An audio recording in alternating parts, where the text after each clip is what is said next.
सामूहिक श्रमातून तब्बल 70,000ची बचत। वेरूळ येथील शेतकऱ्यांची नैसर्गिक शेतीकडे यशस्वी वाटचाल। देवकंसारा शेतकरी गट व पाणी फाउंडेशन फार्मर कप स्पर्धेतील शेतकऱ्यांचा प्रेरणादायी उपक्रम। कळवण तालुक्यातील मौजे वेरूळ येथील देवकंसारा शेतकरी गट तसेच पाणी फाउंडेशन फार्मर कप स्पर्धेतील शेतकऱ्यांनी मंगळवारी सामूहिक श्रमदानाच्या माध्यमातून नैसर्गिक शेतीचा आदर्श उपक्रम राबविला। सुमारे 20 एकर क्षेत्रावर विविध शेतीची कामे एकाच दिवशी पूर्ण करत शेतकऱ्यांनी सुमारे 70,000ची बचत साध्य केली।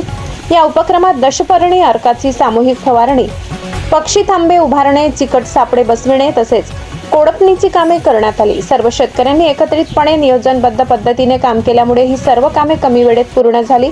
शेतकऱ्यांनी सांगितले की हीच कामे प्रत्येकाने स्वतंत्रपणे केली असती तर प्रत्येकाला सुमारे 10 मजुरांची आवश्यकता भासली असती। त्यामुळे 20 शेतकऱ्यांवर जवळपास 60,000चा मजुरीचा खर्च झाला असता। तसेच नैसर्गिक पद्धतीने तयार केलेल्या दशपर्णी अर्काचा वापर केल्याने रासायनिक कीटकनाशकांवरील खर्चही वाढला।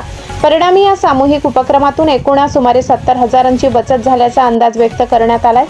एकजुटीतून समृद्धीकडे या संकल्पनेला प्रत्यक्ष कृतीत उतरविणाऱ्या या उपक्रमातून सामूहिक श्रम, नैसर्गिक शेती आणि परस्पर सहकार्याच्या बळावर शेतीचा खर्च कमी करून शाश्वत शेती शक्य असल्याचा प्रेरणादायी संदेश देण्यात आलाय।